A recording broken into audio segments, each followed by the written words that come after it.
Some of you might be too young to remember Flipper. Flipper has often been called the Lassie of the marine world. They call him Flipper, Flipper. Though if you're too young to understand Flipper, you probably don't know what Lassie is either. Regardless, 5 different dolphins played Flipper. The most commonly used one was a dolphin named Kathy, and then there was him. See, that's Ric O'Barry. He was instrumental in the making of Flipper. Not only did he get to train the dolphins to act on command, he was also the one who captured them in the first place. In fact, when you talk about training dolphins for entertainment, Ric O'Barry is the father of the industry. But there's been a switch. Today, he's known for his activism. These dolphins are symbolic of a new day for the environment. It's all about respect now, not exploitation. Ric worked on the Oscar-winning documentary The Cove, a film that exposed the cruelty of the dolphin hunt in Japan. He calls himself an abolitionist, abolish the tank, abolish the dolphin entertainment industry. To some, his tactics are considered controversial and extreme. So how did he go from one end of the spectrum to the other? Well, for Ric, the big shift came the day Kathy the dolphin died in his arms. He says it was suicide, that a dolphin born in the wild like Kathy just couldn't deal with captivity anymore. That day, Ric's life changed. He made freeing dolphins his life's mission. He now works with the Save Japan Dolphins campaign and leads an international effort to stop the trade and trafficking of one of the world's most intelligent creatures. Ric O'Barry.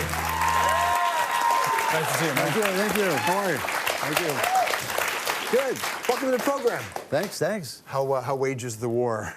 Oh, it's ongoing, yeah. This has been the biggest part of your life in a sense, hasn't it? This mission that you're on. Yeah, well, it's taken over, consumed most of my life, yeah. How do you feel about the progress?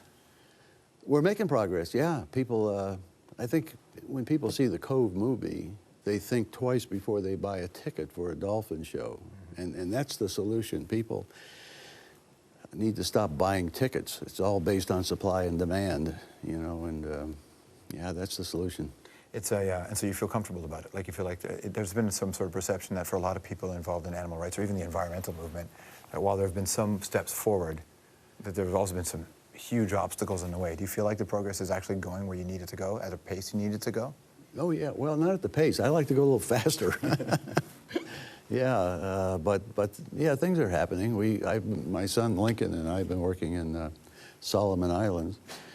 They've been killing dolphins there for about 350 years, and we were able to stop that and sit down and talk to them about alternatives. And I work for Earth Island Institute, and we're supplying them with alternatives. And so, yeah, we're making progress. When did you first get involved with the species? I actually went to work with them at the Miami Seaquarium.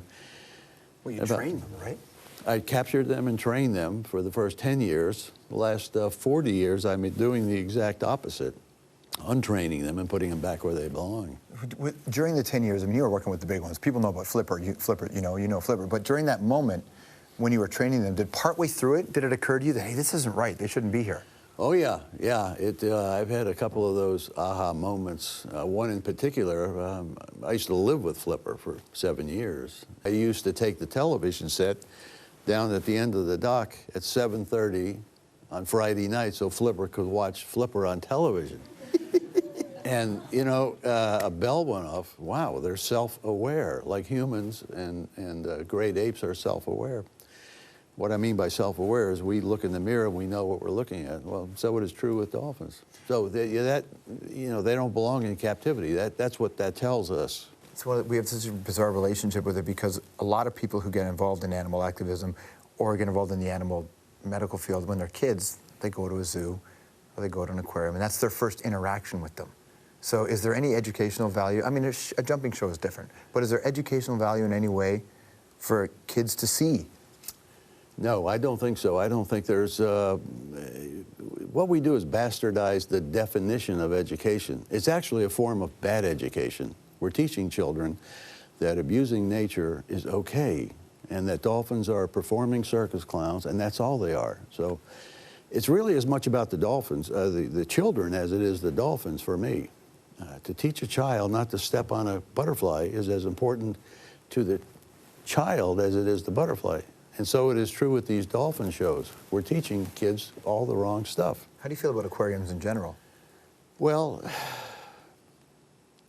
I don't need to see anything in a cage or in a tank myself, you know, but There are some small tropical fish that hang around a coral head their whole life. I don't think that's very stressful for them, but dolphins, again, are self-aware. They have a brain larger than ours, and keeping them in captivity under the guise of education and research and all that stuff. That's why I left.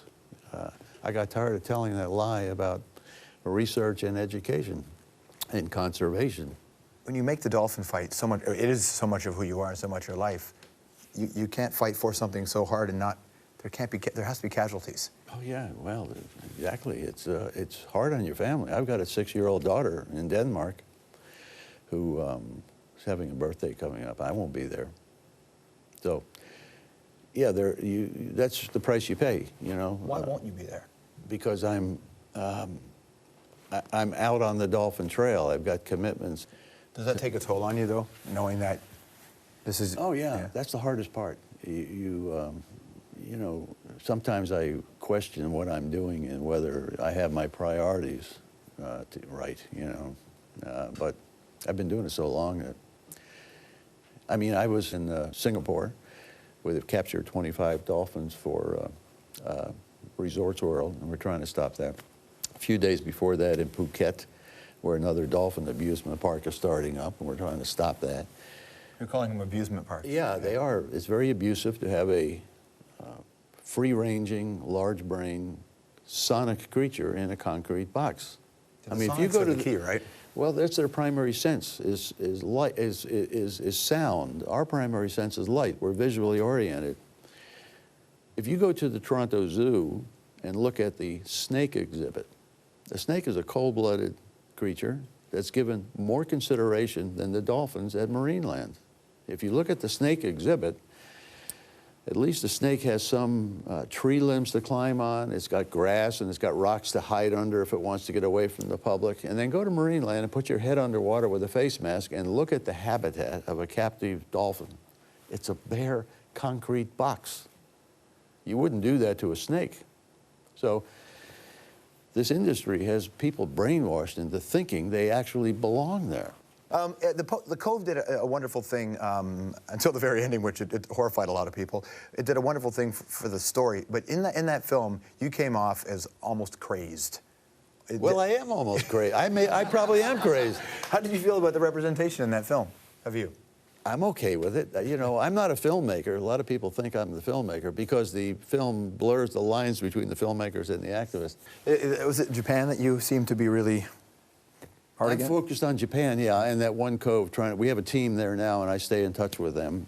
But, you know, you were asking about the educational value of captive dolphins, and Japan is proof that displaying dolphins has no educational value because Japan is the size of California, and it has 50 dolphinariums. 50. That's more than all of Europe. And if it was educational, then the largest slaughter of dolphins in the world would not be going on in Taiji, because I was there September 1st. And, you know, out of 127 million people, I couldn't find one ready to protect the dolphins because they saw a dolphin show.